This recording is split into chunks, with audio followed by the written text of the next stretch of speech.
Thank you. Good evening, everyone. Tonight we're going to have a nice treat. I first became aware of this brother through his television program, America Unearthed. He is a forensic geologist, a writer, and this evening we're going to hear some of his thoughts for consideration on the Knights Templar. Can we give a warm round of applause for Brother Scott Wolter? Good evening, brothers. First thing I want to say is, how about we give a hand to Jerry and his crew for a fantastic dinner tonight. Thank you. Okay, so I'm excited to give this lecture. I've given it a couple of times, but this is the first time I've given it to a truly enlightened Masonic audience. So I'm going to do it a little bit differently than I've done it before. I'm going to start off by asking how many people have watched the show The Curse of Oak Island? Raise your hand. How many are still watching it? Oh, okay. I say that facetiously, but you'll understand when I'm done. I'd like to start off by asking a question. And again, this is an enlightened audience, so I expect to see a few hands. How many people, and be honest, know the origin of the five-pointed star? You don't count, and neither do you. And neither do you. Okay, don't feel bad, because almost nobody knows the origin of it. And I find that to be incredible, because we have 50 of them on our flag. I think most people would agree it's the most iconic symbol of our nation. We place our hand on our heart and we pledge allegiance to this flag with that five-pointed star, yet nobody understands what they're pledging allegiance to. And if you think about it, it's pretty incredible. But as a lot of things in Freemasonry, as above, so below, right? The origin of the five-pointed star has to do with the planet Venus. And as we track its movements astronomically from Earth over 8 Earth years, how many people remember as kids playing with a spirograph? You remember that? Do they even have that toy anymore? I don't think they do. Do they? Well, more kids should use it. But basically that's what happens as we view Venus. It's an inner orbit between us and the sun. It moves faster, and it creates the five-pointed star over 8 Earth years. But more importantly, it does something else. If you look at the five-pointed star, you see that there is a pentagon in the center, right? And if we take any one of these 5 lengths of that inner pentagon and assign it a value of 1, the length of those 10 arms is 1.618 something, something, something. That is called the golden ratio, or the Fibonacci sequence, which is the key to life in the universe. Hence the name, the great architect of the universe, but I digress.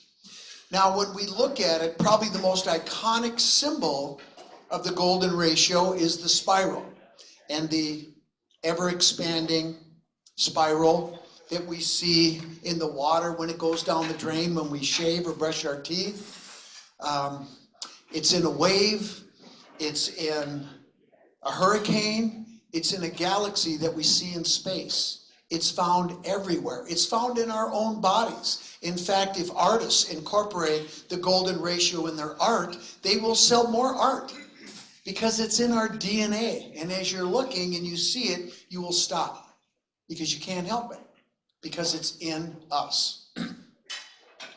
Now, if we want to round the Fibonacci sequence to whole numbers, this is what that sequence looks like. 1 + 1 is 2, and then you take the sum and add the previous high number. 2 + 1 is 3, 3 + 2 is 5, 5 + 3 is 8, 8 + 5 is 13, and so on. The main reason I'm pointing this out is because our Templar brethren understood the Fibonacci sequence more than we will ever truly appreciate. And these numbers are considered sacred numbers.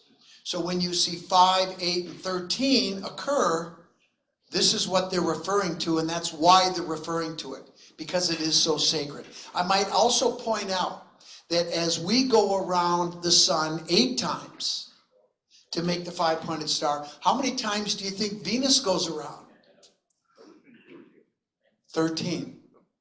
The Fibonacci sequence is in the heavens as well. There's your evidence right there. So keep that in mind as we go along, especially the numbers 5, 8, and 13. Okay, so now what I'm going to do is take you on an incredible voyage. And for those of you, how many people have watched the new series we did on Gaia called Mysteries of the Knights Templar? Oh my God, nobody? One guy. Come on, brothers, let's go. It doesn't cost that much. It's a 10-episode series. I'm going to plug it again at the end. And seriously, when we filmed it last year, I really wasn't too optimistic, but I have to say they really did a good job with the final edit. It's worth watching.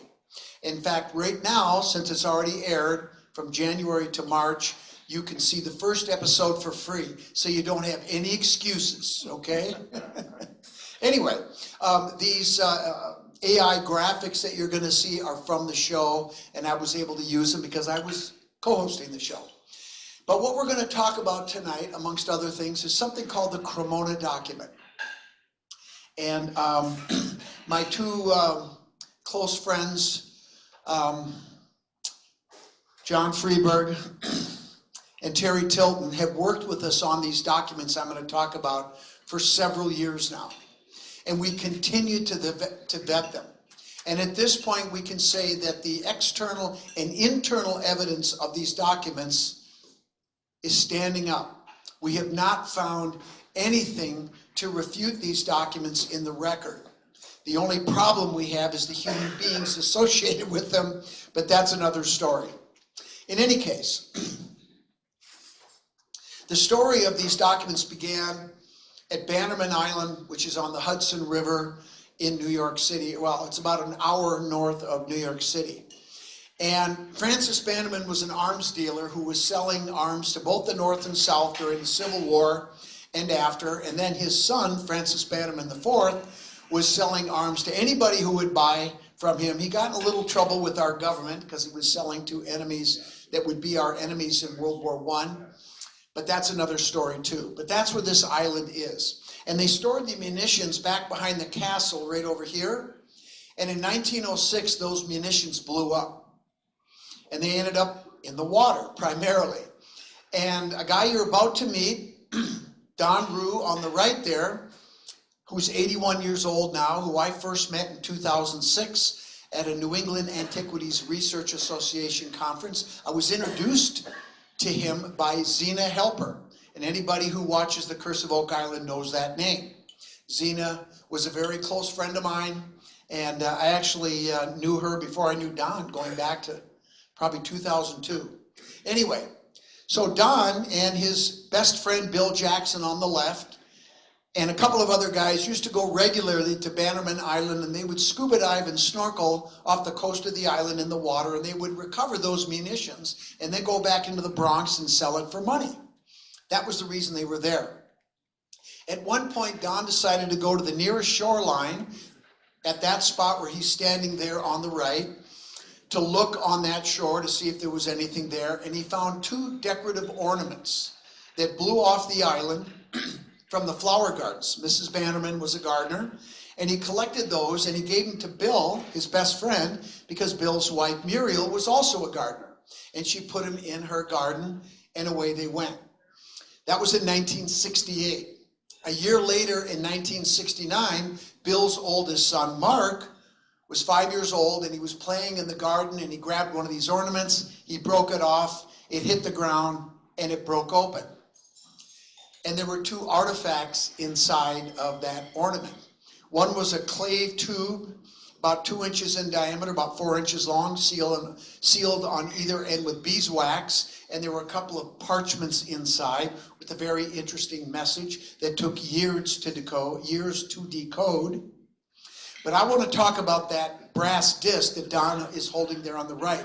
That was the other artifact that was found inside there. And in fact, 2 weeks ago on the Curse of Oak Island, they had some guy come on with a replica of that brass disc. And he explained how it was used for astronomical navigation. In any case, so Bill took this brass device and he showed it to Don, and they started to decode it. And that led Bill on a 2-year mission to Rome, where he met with a very prominent Italian family member named Benvenuto, and he ended up selling him something that we now call the Cremona document. It was called something else in the past, but Don and I decided several years ago we wanted to call it the Cremona document because we know the document spent time in an Italian church in Cremona, Italy. In any case, Bill bought part of that document that talked about a 12th century Templar mission that started in England, went to Denmark where they got their navigator, a woman whose name was Altamara, who led them over to North America with the ultimate goal of finding a place in the Catskill Mountains called the Temple of the Goddess, where there were ancient scrolls and documents that were hidden there from Europe in North America prior to the 10th century. And we're talking about documents that date back to biblical times and beyond. Sounds fantastic, doesn't it? The 6 ships that had 144 men and women were rounding the southern coast of Newfoundland when one of the 6 ships hit rocks. It was badly damaged. They limped to shore. They realized they couldn't fix it, so they offloaded everything, salvaged what they could, towed it out, and scuttled it. And so Jackson went to Don. Now, these guys worked for a company, I'm supposed to say a private security company, okay, I said it, that did missions for our military that we will never hear anything about. Can't imagine that, can you? Anyway, this gave them access to certain places, to certain things, to certain people. Anyway, so Bill went to Don, who never married. He had one sister who was mentally challenged, never married, never had kids. She's dead. His parents are dead. He has nobody. So because of that, he was always available. And I remember Don says, Bill wanted me to go with him on this adventure up to Newfoundland, and he said the magic words, "I'll pay." So they went up there. And on the 2nd day of diving, the 5th dive that they did in 2 days, they found that ship. We have a notebook from 1971. Don has a notebook with detailed notes about their dives and the artifacts that they found. They brought the keel up, they brought part of the mast up, and that's a whole nother story. But anyway, that convinced Bill that the story was true. So he ended up buying the rest of the document in Rome that summer. The other thing that happened is when the ships got to the mouth of the St. Lawrence River, they dropped off 26 men and women to make the pilgrimage to what would be the Temple of the Goddess. I don't think I have to remind you that 26 is 2 times what? 13. And the mission started in 1177. And in 1178, they made it to the temple, and Sir Ralph de Sudley, who was the leader of the expedition with 5 other Templar knights, their goal was to recover those scrolls. After a 3-day night in ritual that was led by the priestess of the temple, he earned the right to get the scrolls. But he only got half of them. And then they made the pilgrimage down to what is now Long Island. They spent the winter there and sailed back to Italy, where their deposition was taken in 1180, and that is what we now call a year we remember. And there's all kinds of details I can tell you, but the one thing that Sir Ralph de Sudley said that was the most prized document that they got was the marriage document of Jesus and Mary Magdalene. a copy of that, which was confirmed by the church many, many years later, but that's another story too. While they were there on the temple, they spent over a year there. They were attacked by a warring tribe, and Princess Altamara was killed. Her body was burned, it was placed inside of a wooden box, and then inside of a small cave on the mountain and sealed with a large boulder. And then for the next 6 years, from 1971 to 1977, I'm jumping back and forth in time, I hope I'm not confusing you. They spent 6 years hiking the Catskills. And on October 11th of 1977, they found that cave. They blasted the rock, sealing it off, and they recovered her remains and offerings that were left inside of the cave. Don now has a lot of those artifacts. Any case, that was in 1977, and they realized there was really nothing more that they could do on the ground. And then in 1994, Bill, who was a medical doctor, realized that he was dying of arterial sclerosis and Parkinson's disease, and he decided to sell the document to the Vatican. Where's the collective groan? Anyway, that's what I did. I went, what? All is not lost. Anyway, in 2000, Bill passed away. Now, this is the first page of the document, and it's pretty interesting because that is an interesting 5-dot cross. Roman Christians would call it the 5 wounds of Christ, but it means something else to initiated Templars. And I'm not going to go into that, but veritas vos liberavit is Latin for the truth will set you free. Pretty true, huh? Now, when you look at that document, that doesn't look very old, does it? It's not, because it was copied in 1908. The last time the Templar Order updated all of their records, their documents, their maps, and everything is encrypted, and you'll see that in a little bit. But it includes reports, maps. By the way, those that watch The Curse of Oak Island, you recognize this map, right? Zena gave it to him a long time ago. And she had no right to give it to the brothers because it was Don's map. And she started working with him. Now, I'm just going to bang on Zena for a second and understand she was a very close friend of mine. I knew her very well. I worked very closely with both of them on this stuff for years, starting in 2008. In 2010, Zena signed an agreement to write a book with Don. And in 2014, she decided she didn't need Don anymore. And I said, Zena, don't do it. I said, you would have nothing if it wasn't for Don, and you signed an agreement. Well, I don't care, I'm not there. She got all upset. Zena was very smart. She was a wonderful person, but she was stubborn as hell. And when she made her mind up, there was no going back. So when they lionized her on the show, understand there's more to the story. That's all I'm going to say about that. And I told her not to do it. She did it anyway. Anyway, I got my conscience is now clear. It includes letters. This is the oldest letter we have that is an original letter that was written in sometime between 1749, because there's a date on it right there. It's actually on there twice. And 1772, because the guy who wrote it died in 1772, sometime between then. So that's late 1700s. And then at least 15 encrypted documents. This is an example of one. Don't even try. Unless you have the cipher, you're not going to get it. So Bill dies. And in 1994, he gave Don a gift. He gave him a print that was a framed print of a spot along the Hudson River where they used to go hiking.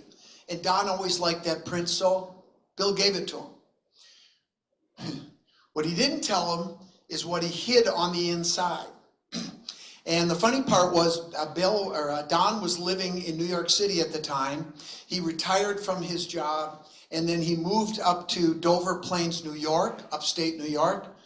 And he put that picture inside his storage shed when he moved up there. I think it was around 2000. And then in 2008, he decided to clean everything out, and he goes, oh, I've had this picture long enough, I'm going to throw it away. And when he picked it up, the frame fell apart, the picture fell apart, and he realized behind the picture, covered up with a piece of cardboard, there were 2 floppy disks that had been taped to the back of the picture. And Don took those 2 floppies, he gave them to the cryptographer and the IT expert with Spartan Enterprises, or the private security company. And that's where we got the story that I just told you about the Templar mission to North America, called A Year We Remember. And so in 2008, I get a call from Don. Scott, you're not going to believe what I found. I can't not do his voice. I'm sorry. I just can't not do it. And so that's when I got involved with all of this research. But in 2004, Mark Jackson, remember the 5-year-old boy that started this whole thing? He met with Don and they signed an agreement turning over all of Don's or his father's research, all of his artifacts, all of his documents, and all of the rights to the story to Don Rue. To Don Rue. And in 2008, that's when he found A Year We Remember hidden behind the framed print.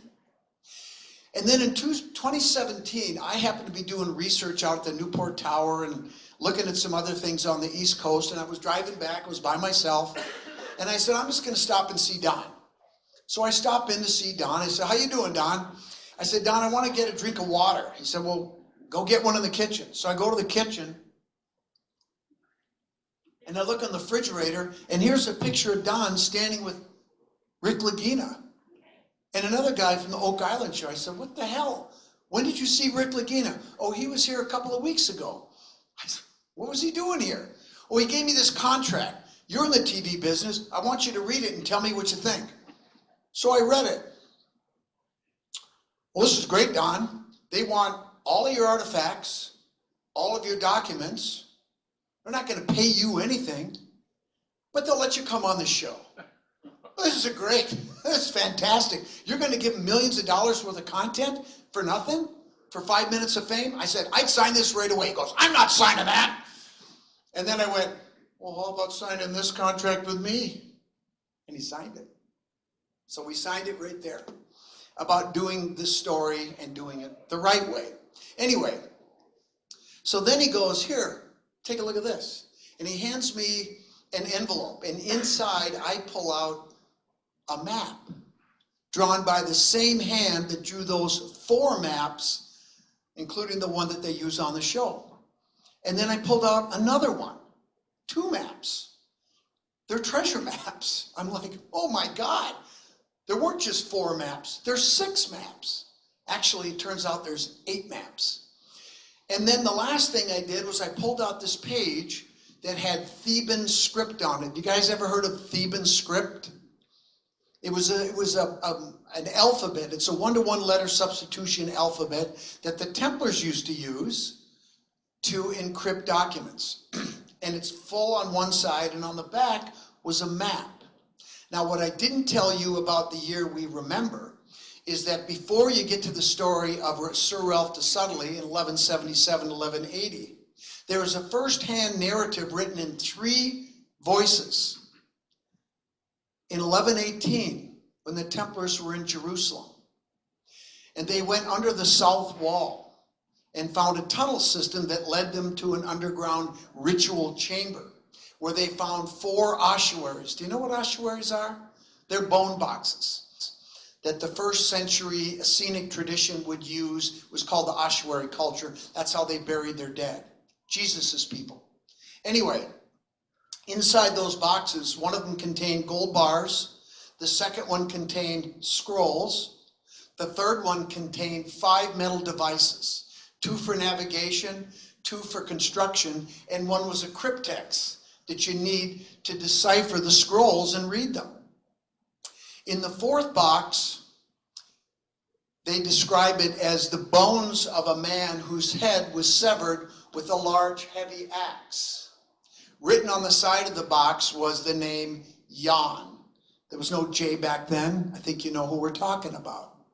And then they said, Bernard bags the bones. They took them.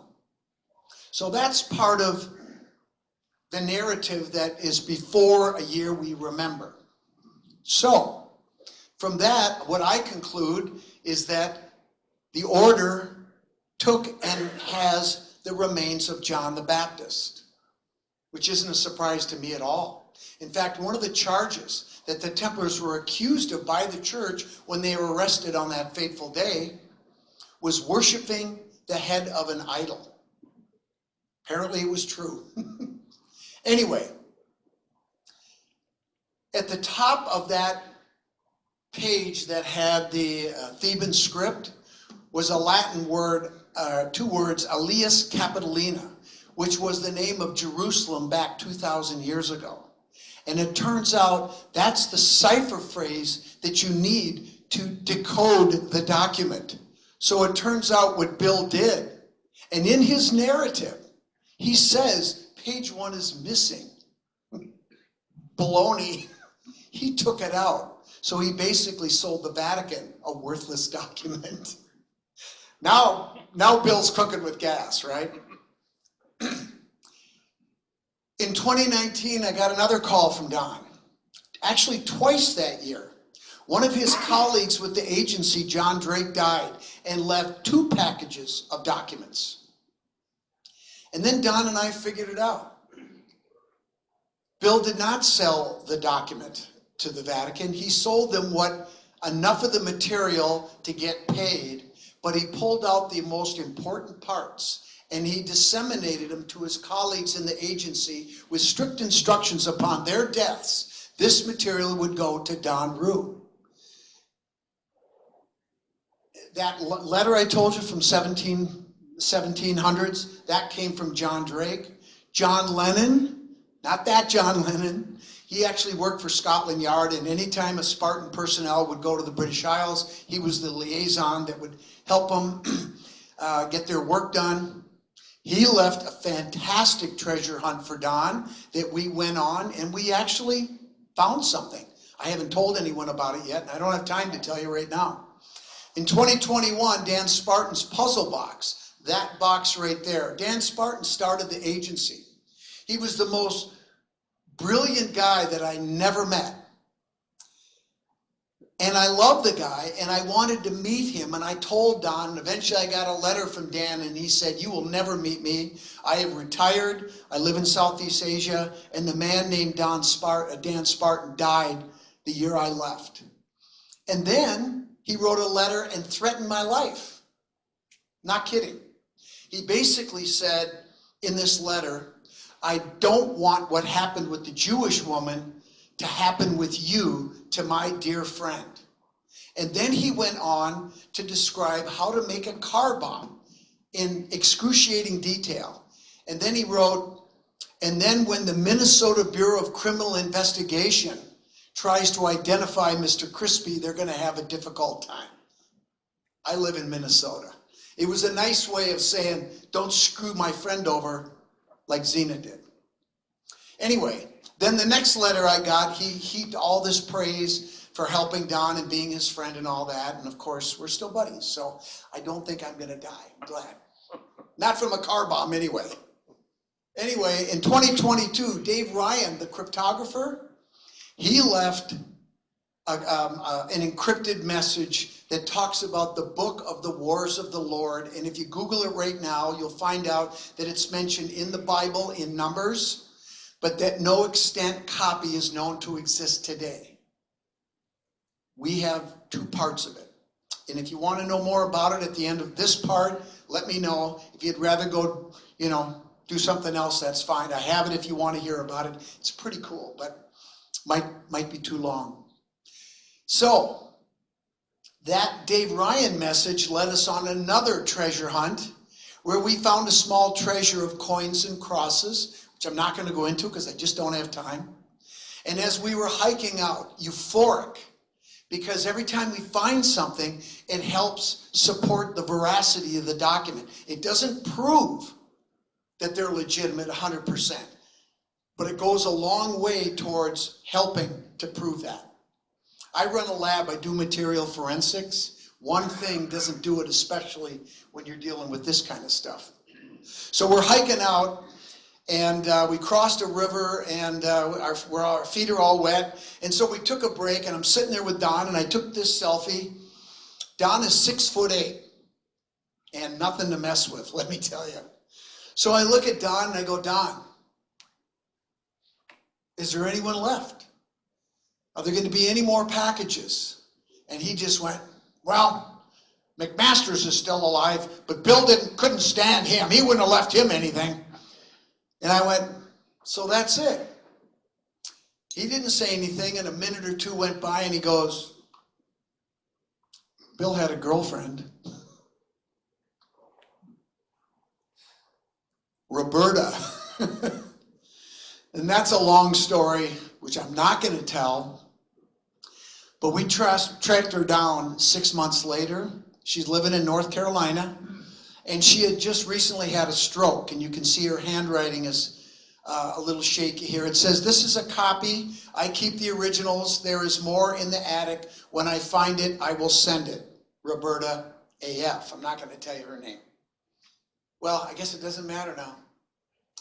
In January, we got the first message, and this was the first time there was any mention of Oak Island. In February, we got messages 2 through 5. And there's a lot of stuff about Oak Island, including a new map and 2 pages of detailed drawings about the underground project. That's what they called it. In March, there was a blank page within these documents. It turns out it was an invisible message, and it came out with black light. But anyway, there's nothing about Oak Island on it, so we're not going to waste any time on it.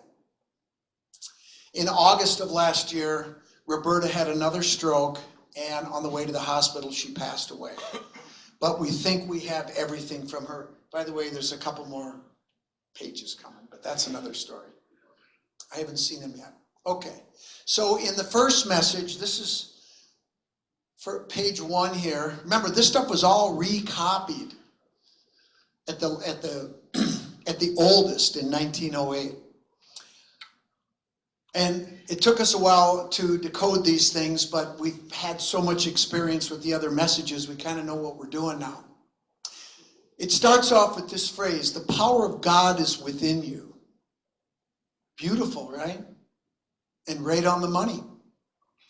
This is the final writing of this report, first done in 1308 and revised 3 times until 1908. That's how we know. But they would update their records and their maps about every 150 years. The final putting of the relic is told here, 1597. This is the account of the journey and the 300-year project to secure the relic now held by Lionel de Waldron III, 44 years old, aboard the Gaspar. Now what's interesting is that name Lionel de Waldron. Remember I told you about the 6 knights that came over in 1177, 1180? One of those other 6 knights was named Lionel de Waldron I. So there is definitely a family connection here that continues. So what is the relic? Come on, guys. You don't count. Anybody care to guess? Bingo. Some people think it might be the Last Supper cup or the skull of John the Baptist. It's the skull. And the reason we know that is because it says that's what it is. Here's more of message number 1. This is really interesting. In 1304, Louis de Grimoire, by order of Grand Master Jacques de Molay, arranged for 3 ships to embark from La Rochelle of Locale de Ramsey and Point de Air leave the Saddle in the Isle of Man. The name Saddle will come back. Now, what's interesting is that this message came after what I'm about to show you that we discovered in the field in Scotland. So that's La Rochelle, there, the 5-pointed star. Of course I have to use that, right? And it may have looked something like this back in the day. I'm using those AI images because they're so damn cool. I just got to pepper them in here. And this is the route that they took according to the documents. 3 ships. You remember that there's certain documentation that says there were 18 ships that left La Rochelle. Some went to Portugal, some went up to the Scandinavian countries, some probably went to Denmark, Germany, what is now Germany, but we know 3 at least went to Scotland. And that's the Isle of Man, which may have looked like this back in the day. And here's the Isle of Man. What's interesting is they went to 3 different ports, which of course the Templars would do because they're not stupid, in case the French military was waiting for them at one of those ports. And from the Isle of Man, we are pretty confident they went here to the Isle of Arran in the Firth of Clyde. Now, if we zoom in a little bit on the Isle of Arran, you'll see over here a place called King's Caves. And 2 years ago, my partner Haley Ramsey and I visited this on a research trip. And we got ready to make the 3.5-mile hike. Well, first of all, this is King's Caves. And what's great about this is that it's tucked around the corner and you can't see it from the ocean. So it's the perfect place to hide a treasure. This is what it looks like on the inside. Now, there are all kinds of carvings in here, including a guy doing this. Ring any bells? And a lot of other really interesting carvings that suggest that there were rituals being performed in this cave. And by the way, this sign of distress is probably related to the constellation of Virgo. If you look at it, I think you'll see what we're talking about, and I could present a lot of interesting evidence to support that. Just take my word for it. And this is probably what was going on back in 1307. So the Templars did their job. They got the treasures out of France, and they escaped to a country that would have been supportive of them. And I'll talk about that. So we're getting ready to do this 3.5-mile hike. We know nothing about this place, and none of you do either, unless you've been there. So we walk up to the first interpretive sign at the very beginning, and who do we see? Robert the Bruce. King Robert the Bruce, who had been excommunicated the year before in 1306 for killing a rival in a Catholic church, so he was excommunicated, visited King's Caves in August of 1307. What the hell was he doing there? Probably preparing a place for the treasures. Now let's go back to this closer view and go directly across from King's Cave and up. Saddle Abbey, a Cistercian abbey. Remember, the Templars are Cistercian. They just served the military function within the order. So after they delivered the treasures, they went to the hotel and stayed at Saddle Abbey. This is our speculation, of course, but it all fits as it must if it's right. Now, we went there 2 years ago, and I flew my drone up so we could shoot the ruins, and the ruins are over here. There's an archway right here. There is not much left, but the graveyard is in pretty good shape. If you look carefully, you can see a skull of crossbones right there, and there's one right there. But directly below the drone, there is a modern structure, and inside are a dozen Templar grave slabs. So they were there, which is pretty cool. So from there, what happened to the treasures? Well, we're pretty confident the first stop on their way, in this case, east to the Firth of Forth, this body of water right here, probably was at Kilwinning. And I'm wearing my Kilwinning tie I bought from the brothers at Kilwinning Lodge 0. They like to call it Lodge Nothing. And what's interesting is that the lodge is actually butted up right against the ruins of the old abbey. And I could take a football if I was standing on the other side of that wall, and I could throw it and I could hit the lodge. And what's in that lodge is amazing, but I don't have time to talk about that right now. Anyway, there's all kinds of rumors and legends of underground tunnels and chambers where treasure was hidden in the past. And I think it's a pretty good guess that this is the next stop that the treasures took. And then from there, they went to Weems Caves, which is a place I've been to a number of times. We filmed an episode of America on Earth in there, and another show that we did called Pirate Treasure of the Knights Templar. But anyway, lots of room in here, and there is no question. Archaeologists say that in the 14th century, Christian monks lived in these caves. And there's more evidence that I don't have time to talk about, but I told a couple of brothers here that is actually happening right now. There was a forge, evidence of a forge that was found inside the caves. And in these documents I'm about to talk about that are different than the Cremona document, they mention in the 14th century that the fugitive Templars hid out in these caves until they could be brought to North America. While they were there, they were making swords and trading them for blankets and food and medicine with the earls of Scotland, and I'll get to that in a second. So they've done C14 on organic material from that forge. That's how you make swords and metal. And the date came back last year, 14th century. Boom. All the dots are connecting. So the next set of documents that came to me in 2016 are called the Sinclair Weems Journals. They were produced by two prominent Scottish clans, and they basically were a father-to-son tradition. And what these journals are is they talk about a mission that in the journals they call the Covenant. And the mission was to bring the treasures over here to North America to be buried in multiple places, including Oak Island, for someday.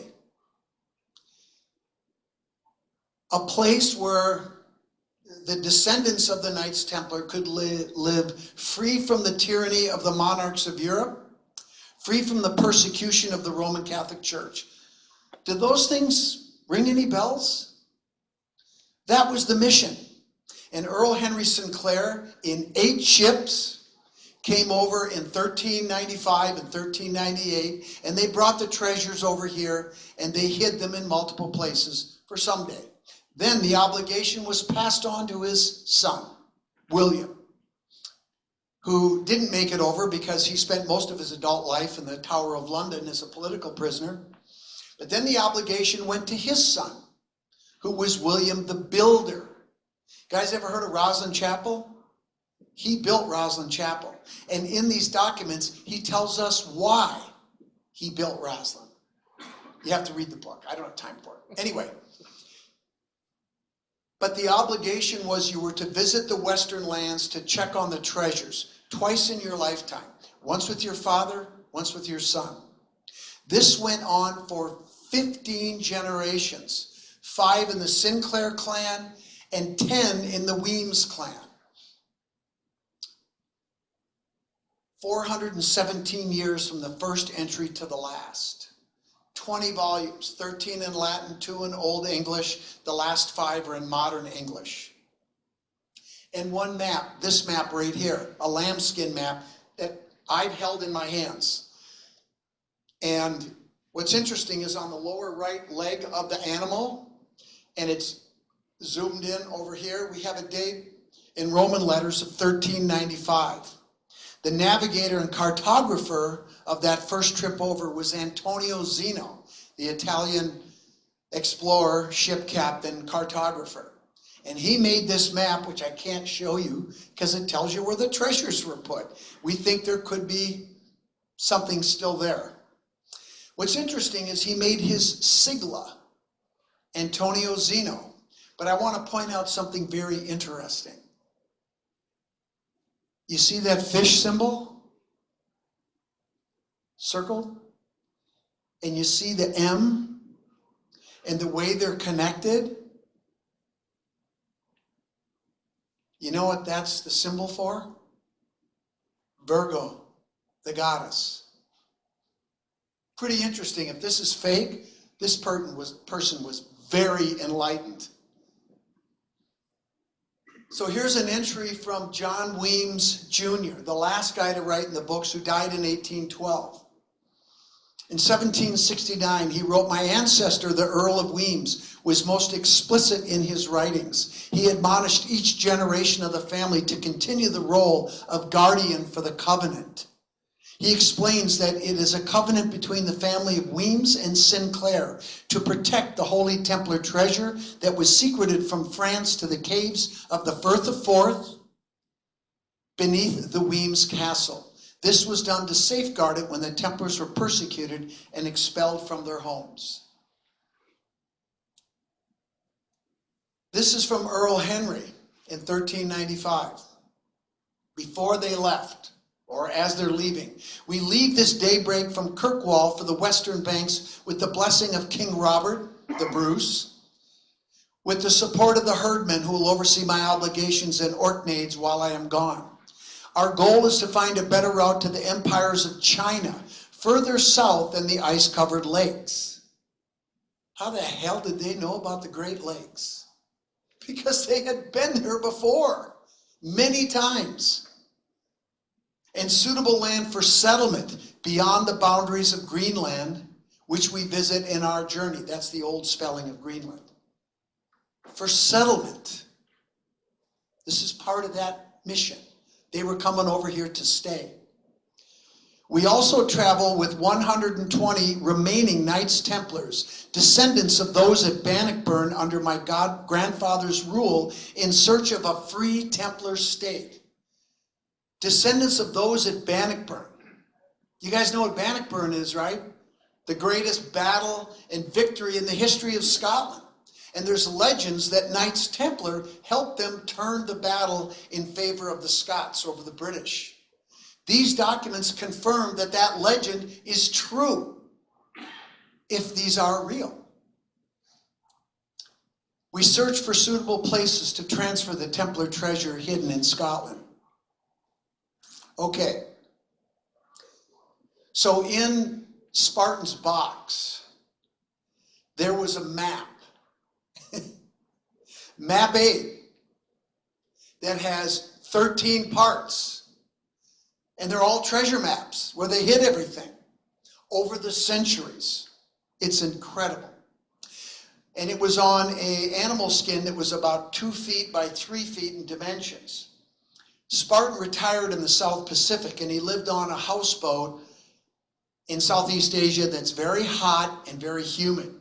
And what happened is that animal skin map he got from Bill Jackson was starting to decompose. So they copied it onto paper. He and his son did it. It took them 6 months. The animal had a portion of the neck that was sticking out, kind of like the leg of the lamb. And there was another map drawn on that. We call it the neck map. And that was on a different piece of paper. And there was an affidavit inside the box as well, because I told Don, no one's going to believe that this is a Templar treasure map written on paper. And Spartan knew that. That's how smart he was. And he had that affidavit signed by their attorneys and some other people. In any case, this is the southern shore of Nova Scotia. This is Halifax Harbor. That's McNabb Island right there. This is St. Margaret's Bay, and this is Mahone Bay. And what's interesting is you look here, it says Sept de Neuf, which in French is 7 and 9. I don't know why they have those numbers, but you'll notice it's pointing to these 2 islands right here in the exact location of Oak Island. But it's being depicted as 2 islands. In the historical past, it was 2 islands. Now, they got the swamp, and it's 1 island. So let's zoom in on that a little closer. You can see it right here. So let's go down here where it says sept et neuf, 7 and 9, and blow that up a little bit. And in French, it says, oh, I want to point out, see the M? Oops. Right here. See the dot? Virgo again. Treasure deposited, 1395. Now, this is not the, yes, this is, no. This is the Cremona document, not the Sinclair Weems journals. Earl Henry came over the first time in 1395. I can't pronounce that in French, but it means delete, same, remove, recover, take away. The treasure was recovered in 1769. So this is message number 5. It's took me over a month, once I knew what I was doing, to decode this map. It's 24 sections of 12 lines, 24 sections like this. And what you have to do is once you figure out the cipher phrase, you then take these lines and you put them vertically, you just line it all the way up. And then the next one, and then the next one, and then you read going across. That's how you decode these things. And it's work. 6,609 characters in the message, mostly about Oak Island. The cipher phrase was the start of that first message. The power of God is within you. And it occurs within the message 13 times. And what happens is, as you're decoding it, you'll get to a line and then it better spell out correctly, the power of God is within you. If it's not, I screwed it up. And I did that many times. I had to go back. Oh my God. Talk about patience. And I'm not patient, but I got through it. I want to point out that, you see that symbol right there, that hooked X, which is found on the Kensington runestone, that was found here in Minnesota in 1898, that's dated 1362. I will tell you, in the Sinclair Weems journals, they talk about the party, the Templar party that came over here to North America in 1358. But that's another story. But that symbol, the hooked X, that sacred symbol that occurs 22 times on this Kensington runestone, also is the straight line version, stonemason's version of the Hebrew Aleph, which is the first letter in the Hebrew alphabet, which stands for the oneness of God. It's basically an abbreviation for deity.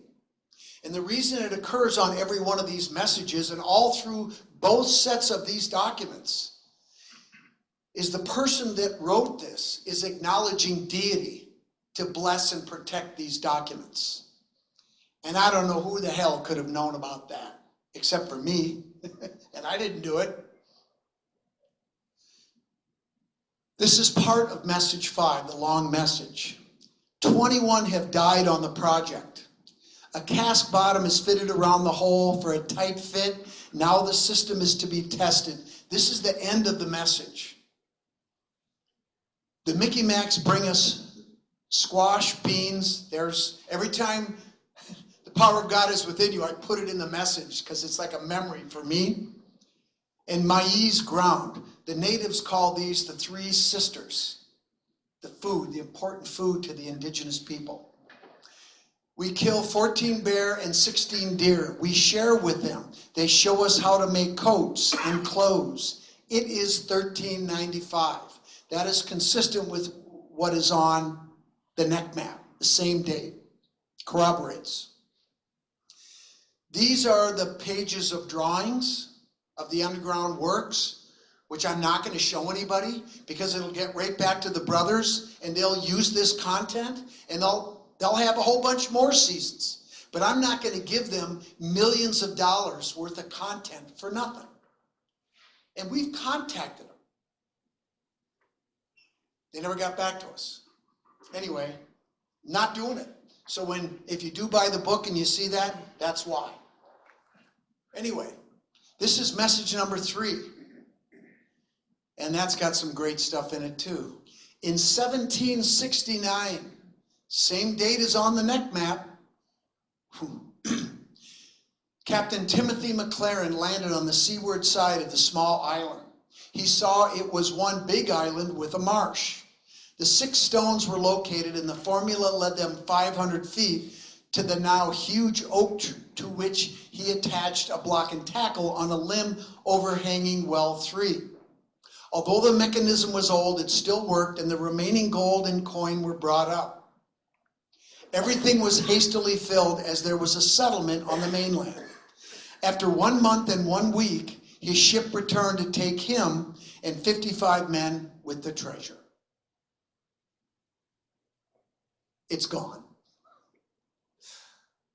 After 11 seasons, isn't that what they pretty much proved?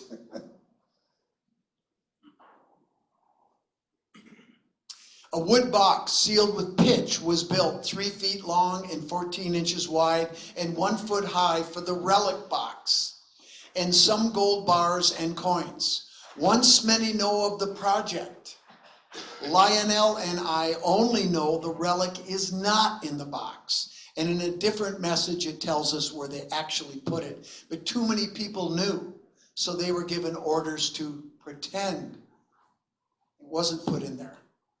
Just a rock. He is told to place a carved stone. The power of God is within you. Over the relic, as was cut in the Nabatean temple at Petra, Jordan, that placed a treasure place, that marked a treasure place. So, in 1795, the story began when the young teenage McGinnis boy found a block and tackle hanging from a tree above a depression in the ground, and that started the whole story of the Curse of Oak Island, right? Let me ask you guys a question. Who does that? Who leaves a block and tackle hanging from a tree above a depression in the ground? Somebody who doesn't care about covering their tracks, right? So the answer to the Oak Island mystery was solved the day it started.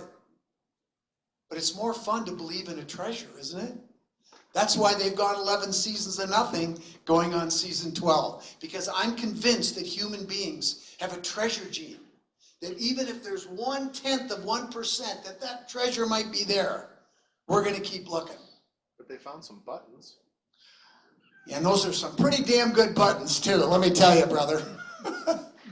So, in summary, the Oak Island treasure was brought over from Europe by the ideological descendants of the Knights Templar in 1395 and 1398. The Oak Island treasure was comprised of gold and silver bars and coins, jewels, and the relic, the skull. The treasure was recovered in 1769, as is confirmed in the journals. The jewels were actually recovered later in 1810, but that's another long story.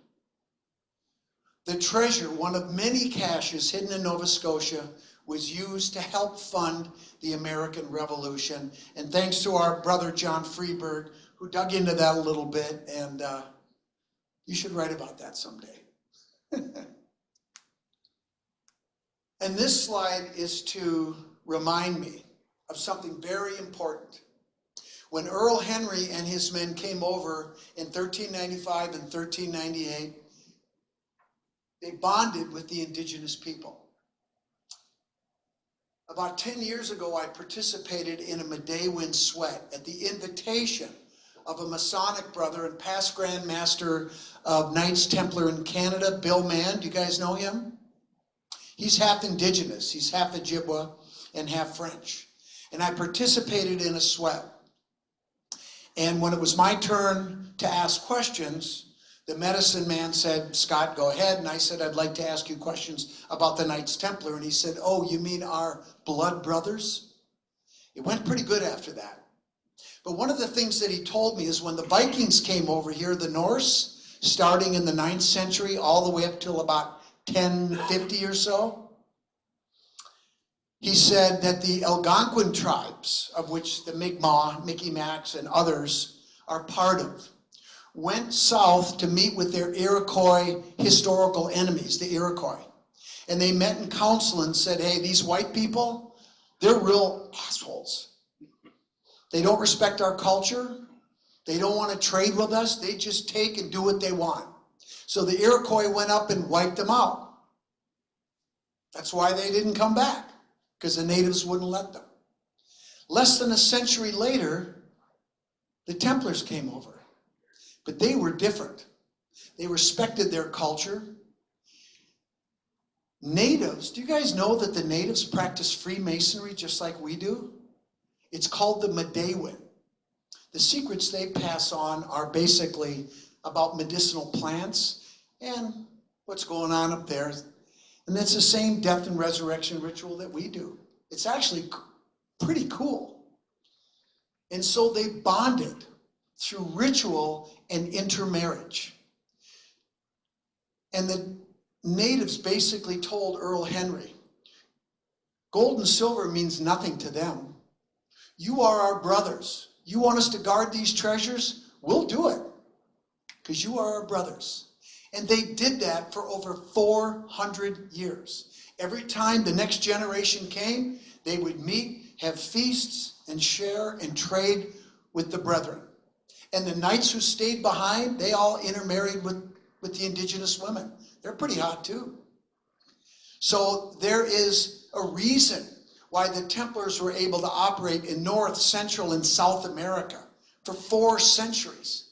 Because the natives took them wherever they wanted to go, including to Minnesota, where they carved the Kensington Runestone land claim in 1362. But the reason they never retrieved it is because the obligation of the covenant, which started with the Templars and evolved into modern Freemasonry.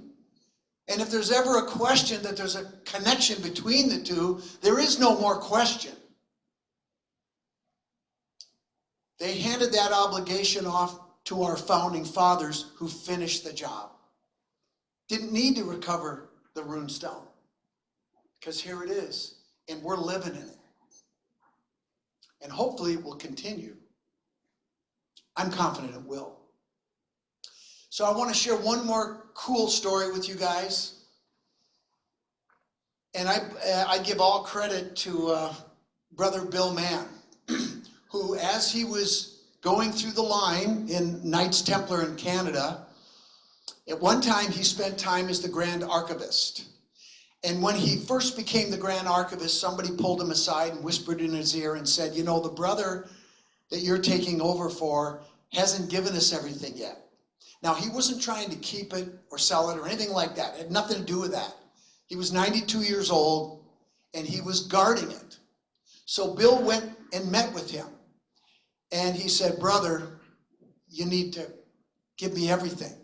So he reached under his bed and pulled out a briefcase that belonged to a past Grand Master named W.J.B. McLeod Moore. Now, that's him on the left. I don't have to tell you who that guy is on the right, right? That's Albert Pike. Albert Pike was a lawyer who represented the Western First Nations tribes before the Civil War and after. And then when the war came, obviously he was a Confederate, and after the war, he was a marked man. And there were northern groups that were coming down to assassinate and kill some of those Confederate generals, so he fled to Canada. And he lived with his contemporary in Canada, W.J.B. McLeod Moore. And eventually, Albert Pike wrote a letter to President Andrew Johnson asking for a pardon, and he got it. And then he came back to the United States, but because he was a Confederate general, he wasn't allowed to travel abroad. But W.J.B. McLeod Moore traveled all over the world, and when he came back, those two started up a correspondence that lasted until they died. Inside that briefcase are 27 letters written by Albert Pike to WJB McLeod Moore that have not been published to this day. And that's one of the letters right there. It's a little overexposed, but it's got the Scottish Rite logo right here. And I showed this to Art de Hoyos in Washington, D.C. I sent him pictures and I said, hey, does this look like legit Pike stuff? In 5 seconds, he goes, oh, that's Pike. Absolutely 100%. That's Pike. So no doubt about that. We didn't have any doubts. Anyway, I'm going to read you one of the letters that Albert Pike wrote to WJB McLeod Moore, two Grand Masters corresponding. Most illustrious brother and fellow Sir Knight WJB McLeod Moore, 33rd degree, Knights Templar. My most illustrious brother, oddly enough, I find myself traveling to the west into the wilderness in search of that which I have shared with you. How many people have read Pike? You know how flowery he is. He goes on and on and on. It's beautiful, but it's like, get to the point, brother. Anyway, he's giving us clues in this letter. You have to know how to read them. It is the evening of the 21st, and I find the sun still high in the sky, suggesting that somewhere an ancient lodge is conducting its ritual upon the square, 3 times 7, which is 21, the date that he wrote the letter. Tomorrow I will be meeting with the remaining chiefs of the Western First Nations. They remind me a great deal of the lost tribes of Israel, seeking a new Jerusalem. In the journals, they also call the covenant mission to establish not just the free Templar state, but the new Jerusalem. Brother Francis Bacon called it the new Atlantis. They're talking about the same thing. They're talking about America. Seeking a new Jerusalem, so noble yet so desperate, wandering aimlessly across the desert. Or were they?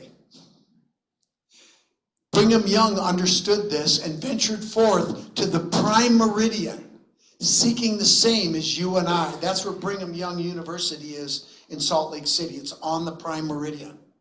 For all of our virtues, it is most fortunate that he did not fully understand the signs, symbols, and tokens left behind by our fellow Knights Templar who covenanted the goddess. Let that sink in for a second. This is true. Pike knew. I find that I must remind myself constantly of our temperate ways as we are constantly surrounded by temptation. It will help my pain to share the ceremonies and degrees of our Medewin brothers who share the blood of our ancestors. They stayed behind. They intermarried with the indigenous people. By the way, do you think it was an accident that Lewis and Clark met Sacagawea and Charbonneau at a Mandan village in North Dakota before they started the Corps of Exploration? Do you think it's a coincidence on the way back in July of 1806 that they separated? Because Clark was not a Mason at the time. And Lewis, with 9 other Masons, went up the Little Big Fork River and crossed the Continental Divide. And they were separated for 6 weeks. And funny, those 4 pages in Clark's notebook are missing when he crossed the continent. That's where the secret vault is. That's what Pike is talking about. And then, funny, 3 years later, when Governor Meriwether Lewis finally has an opportunity to go meet with President Thomas Jefferson to whisper mouth to ear about what he found, he gets murdered. I'm sure that's a coincidence, but I digress. It is in their lodges that I find myself most humbled and modest towards the great architect of the universe. I want to assure you that it has never been my intention to impugn his wisdom, nor set upon my own imperfect sense of right against his providence and dispensations, nor attempt to rashly explore the mysteries of God's infinite essence and inscrutable plans and of that great nature which we are not made capable to understand. Forever I will steer far away from those vain philosophies. Albert Pike, 33rd degree, Knights Templar, Sovereign Grand Commander. I told you guys about this show. You gotta watch it, it's good. And we dropped some bombs, like really big bombs. You'll love it. It's on Gaia, and the first episode is free. Free is good. And I have books, and I'm done. Thank you.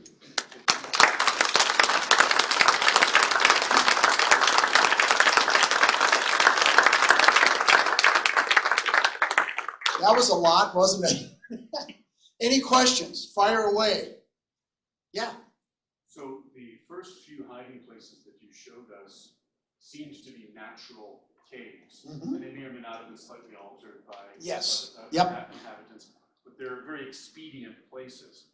From watching that, and by the way, I watch Oak Island in triple fast forward because it's so brutal just to watch. So I fast forward. It's unwatchable for me, Fast forward and I'm in the to business. Anchu, Yeah, I can't do way, it. I can't watch it. But they are pulling out artifacts from above 100 feet. They're digging in the remnants of the underground project. And so that's my question. Yeah. It's a tremendous effort to dig and tunnel that far down. Yeah. If the previous hiding places were sort of convenient stashes of caves and things like that, why do you think they would go through so much manpower and effort on Oak Island instead of just sort of a convenient, accessible place that's hidden? That's a fantastic question, and the honest answer is I don't really know. But I think what the original plan was, and the skull of John the Baptist isn't the only relic they had. Those were placed in different places, and they moved them. And we have that information. It tells us what they did with them. But I think, guys, who are our lodges dedicated to this day? St. John's, right? John the Evangelist, John the Baptist. But prior to 1600, it was John the Baptist. Why is that? Well, there's a reason, and I'm firmly convinced from everything that we've seen that it's more likely than not that these documents are legitimate, the information it contains is legitimate, and it's telling the history of not just our craft, but where we came from. And John the Baptist plays a critical role. And who did he initiate? Baptize. Jesus, right? Come on. We know what was going on, right? So the guy is not Jesus. It's John the Baptist. And I don't mean any disrespect to anybody, but let's just look at the history, right? They came from the same tradition. So I think it was because of the relic. That's the only thing I can think of. They don't really go out of their way in these documents to talk about anything special about gold bars and gold coins. And the mission all along was to have money to fund the revolution, to establish that free Templar state. But they also brought over other stuff that they hid in different places, which included parchments, paintings, menorahs, swords, remains of other people, arcs, like 6 of them at least, and other stuff, alchemical stuff. So, and other relics. So, part of the mission was, money war is expensive. You need money to finance war. Look at Ukraine right now, what's happening there. But they also brought these important relics and documents and history and maps for this free Templar state. And I'm sure they used them to consecrate and other parts of rituals. Do you have any evidence that some of those other locations where they did things were as elaborate as what appears No. to be on Oak Island? No, we don't. So Oak Island is an outlier for some reason. For some reason, it appears that's true. That's a great question, and I don't know why. The only thing I can think of is that they originally planned to put the relic there, and then at the last minute, they chose not to because too many people knew, I think is what they're saying. Yeah. Anyone else? You mentioned about the marriage of Mary Magdalene and Jesus. Mm-hmm. Is that document available anywhere, like on the internet or any place? No. No. The evidence that we have, so when de Sudley came back in 1180 and his deposition was taken, there were two Cistercian monks that recorded that, one for the church and one for the order. And we know that the church has it. I was actually, in my cryptic code book, somebody who was retired military that did black operations had a friend who was, what was he? Curator of the Vatican. He was an archbishop at the Vatican, right? Right. Yeah. Curator of the Vatican. And he, of the archives, and he wrote a letter. The names were crossed off, but he said, we have a copy of that document. It is true of our Lord's marriage to whatever, I can't remember the wording, but he admitted that they had it, and at the end he said, I can guarantee you the world will never see it. So the answer is we don't have a copy of it, but when de Sudley went over to North America to recover those scrolls, that was his #1 thing on the list, and he got it. But what he did not get was the Book of the Wars of the Lord, which in my opinion is even more important than that. Keep in mind one other thing. The Templars also had the skull of Yeshua, Jesus, right? It says there, in there. That is pretty damn important. And I wondered why they wouldn't have hid that there, right? But again, too many people knew. They hid it in a different place. And it's no longer there. We don't know where it is for sure. But in any case, these are powerful secrets that the Templars, and who would have them? The ideological and biological descendants of those people and beyond, going back to Egypt and Atlantis eventually. So, I mean, one of the things we talk about in the new show is the Knights Templar are the descendants of the Atlanteans. And the reason that they founded the order when they did is because the church was vulnerable. And so they aligned with their enemies, right? And pretended to be Catholic. And the whole mission of the Crusades in Jerusalem was not to reestablish Jerusalem for Christendom. It was to establish a base of operations in the region so they could go in the region and round up the stuff that they knew was hidden there all the way back then. How many have heard of the Younger Dryas impact? A catastrophic event that happened sometime around 12,500 years ago that wiped out humanity almost. Probably a series of meteorite impacts that decimated the population. That the Atlantean culture, Atlantis is not a place, it's a people. It's a worldwide society, an advanced society. And you guys have heard about LIDAR being used in the Amazon jungles and Southeast Asian jungles, and they're finding temples and cities and complexes all over the world. That's Atlantis. And no, it didn't sink into the sea.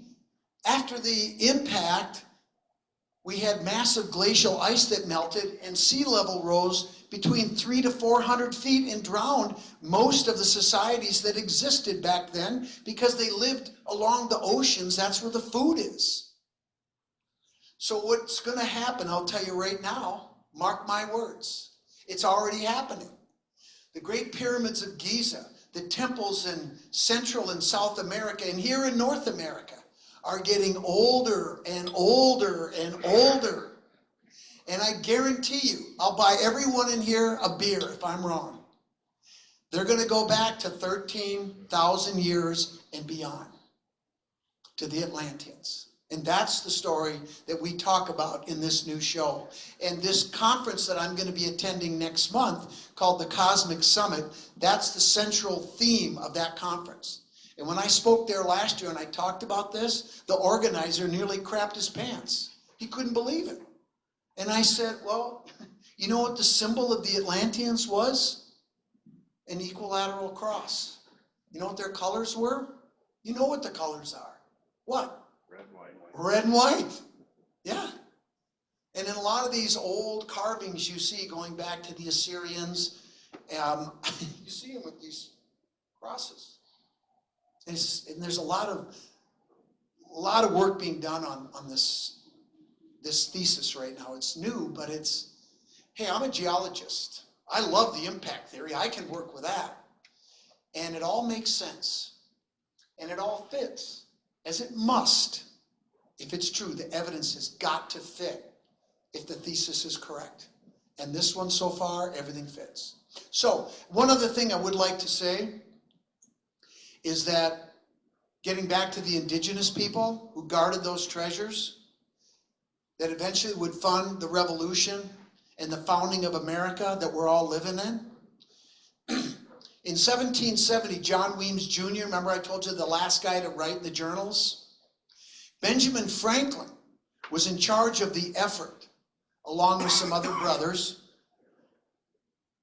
to round up 46 young men who were all Freemasons and 6 slaves who were given their manumission. Do you guys know what that word means?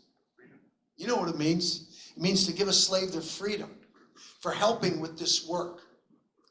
So one of the things I want to remind people is that when we're patting ourselves on the back as Freemasons for founding this incredible nation that we live in, we can't forget those 6 slaves and the natives who guarded those treasures for 4 centuries. And it's interesting how it took a village of different races to help found this nation. And how did we repay them? The natives? What's the word? Genocide, right? And I don't think that was an accident. And I'm not going to get into the politics or the religion behind that, but you know what I'm talking about. So, there. Yeah. So you mentioned that the documents that you had shown had been copied and updated. Recopied, Yeah. recopied, recopied. The latest being roughly 1908. That's what it says in the one document, yeah. So that implies. And that makes sense because we just got that. We've been dealing with this crap since 2008. Right. And it's been a mystery and it's been difficult.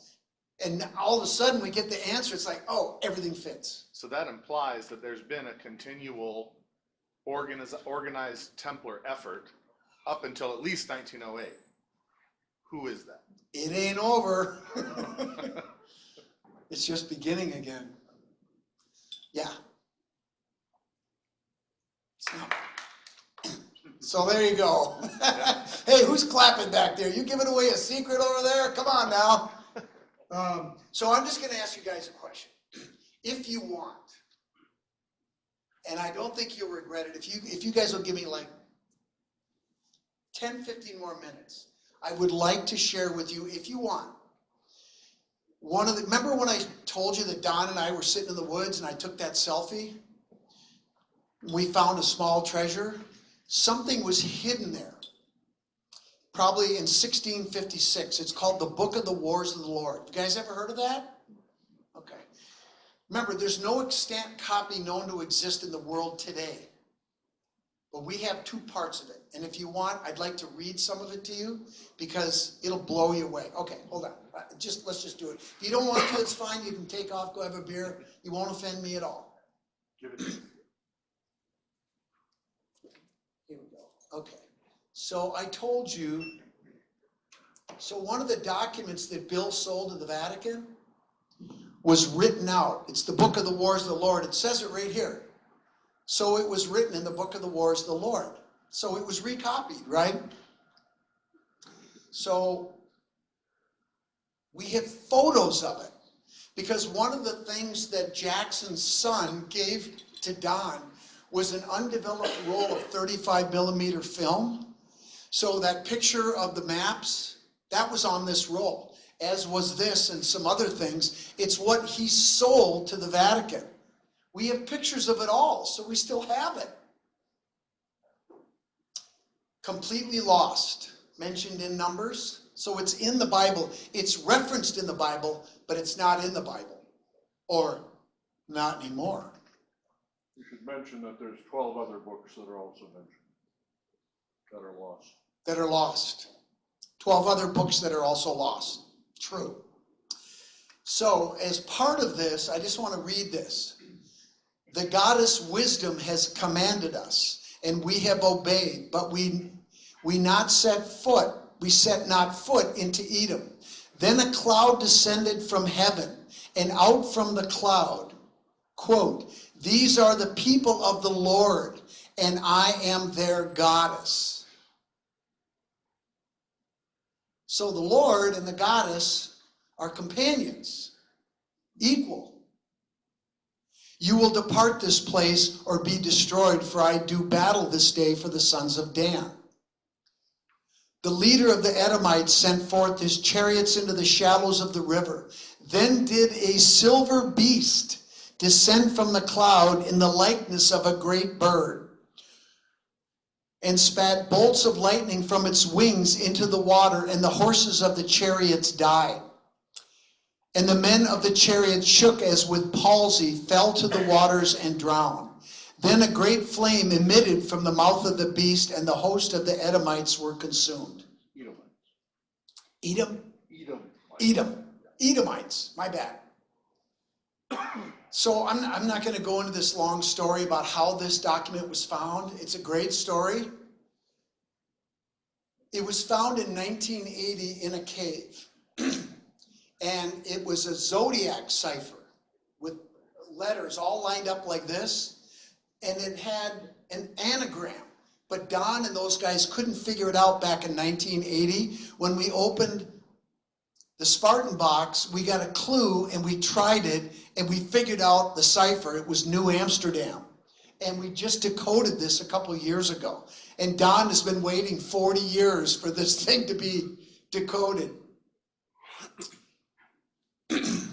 Aku and the Anu people of Nod, correct me if I screw this up, in the land of the three rivers. Anatolia knew the women of the little people and beget the Yazidi to use for the sacrifice to all the spirits. But Yah and Wei, children of the Yazidi against the... You should be reading this, not me. Do it. You got a Methodist minister here. You got a dopey football player. I think we're going to defer to you. We'll teach you. You'll learn eventually, huh?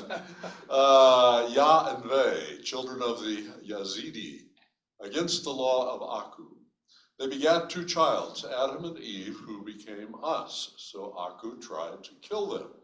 But they went west. Later was born unto them two sons. But the second son became jealous and killed his brother. Thus did Yah put his slave mark on Cain and banished him to Nod.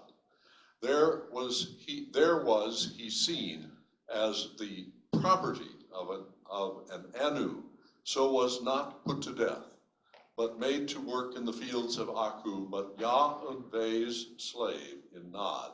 He spoke out against the Yah, knew the daughters of Vei. So did they multiply and fill the earth, as did the Yazidi, died away for all time. So it was, written in the book of the wars of the Lord, hidden in the land of the setting sun up on the mountain with the face of Yahweh. This is what we seek, so our enemies shall not win out. You should add that Yah and Vei, one is male and one is female, and the original understanding of who God is in the Bible is a conjoined word, which includes both male and female as part of the Godhead. Boom. So, remember Dave Ryan, the cryptographer? The guy that he left this ugly wall hanging for Don. It took Don 5 years to figure out that there was something inside of it that Dave had left for him. These guys never tell him, hey, I left something for you. They just wait till it gets found. And it's this cryptogram that is made up of, you guessed it, 13 parts. And the anagram right here, and what's interesting is this is dated 1398, the same year the runestone was found. I thought it was going to be the story of the runestone. It wasn't. 1398, right there, and that's a kind of a crude, but it, 1890. or 1898, I'm sorry, 1898. And kind of a crude hooked X right here in the date, which is kind of cool. Figure out that, so the anagram was Sacandaga Lake. And I'm explaining, I teach people how to do it, and you arrange these things in columns. You start with the A, and then the second A, and then B and C, and you go through the alphabet, and when you get to that letter, you line them up, and then read across. So here's the message. Now listen carefully, and I'm going to ask you guys to interpret this, okay? I saw the lights again. Remember, this is 1898. I saw the lights again. Could be an ill omen. The right one descended upon my winter lodge, and behold, there stood the likeness of a man. Now, I have to change that because the word is not a man, it's a man. Everything is continuum, right? There's no breaks in the words. But that is an O, it's not an A. And I think it's a man. He was of common dress and medium height.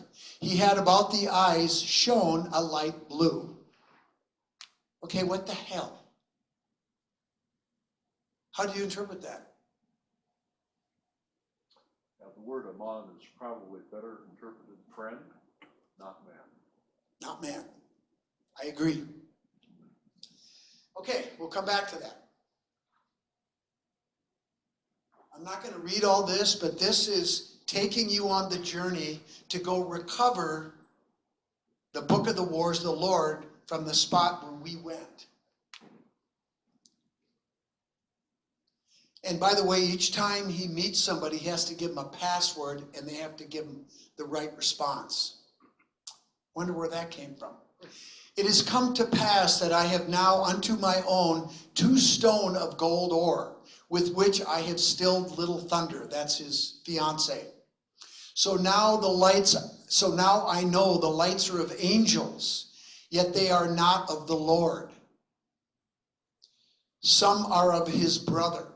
When I saw the old one and my little thunder with her long black hair and a new garment of white deer hide adorned with quill work and her eyes wide, a big smile on her face, it was all I ever needed.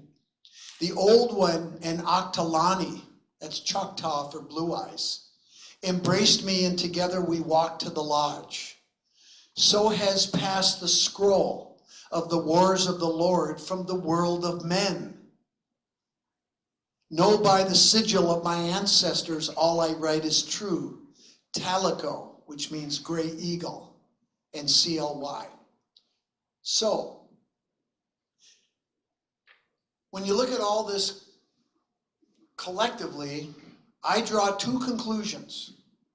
Something I've been arguing since I studied the Kensington runestone and figured out what the hooked X was, which represented monotheistic dualism, a single deity that had dualistic aspects, male, female, heaven and earth, good, bad, light, dark, the concept of opposites that keep things in balance. And it turns out one of the secrets in the book of the wars of the Lord is that deity has male and feminine aspects, just like the hooked X. And the hooked X is in there. A feminine, the female on an equal plane with the masculine, that's not going to fly in one institution, is it? The other conclusion that I draw from this is, who's the guy with the blue eyes? Who's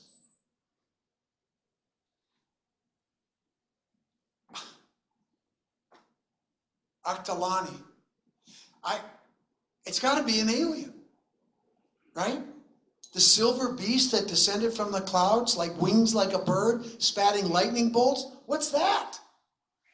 In 1898, there's no planes.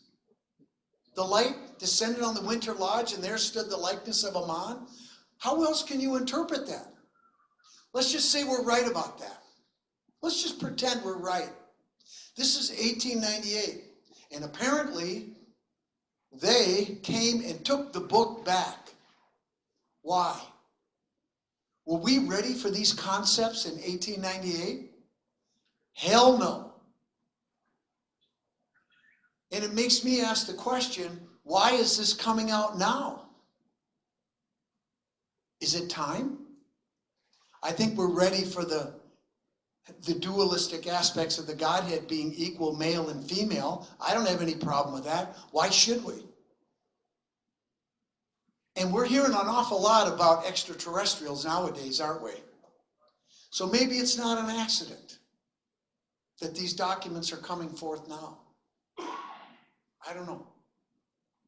I'll let you guys ponder that one. Any other questions? That's kind of a mind blower, isn't it? You forgot to say the middle one, you already predicted this. Go ahead. I'm going to let you have the last word. Well, I don't want the last word. We just need to acknowledge the fact that this has already been recorded and understood by the Minuan, and they have predicted this time would be coming. Yep. They have longed for it because it would reveal many of the things that they had kept as secrets, but would also tell the truth. And of course, that was the most significant thing, that ultimately the truth would come out.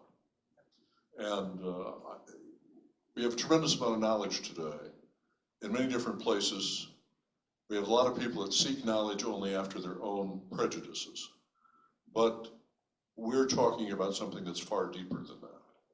And the work you have alluded to, and I've been privileged to participate with you and John and a few others, verifies, again, in a lot of different ways, we've tried to verify these documents.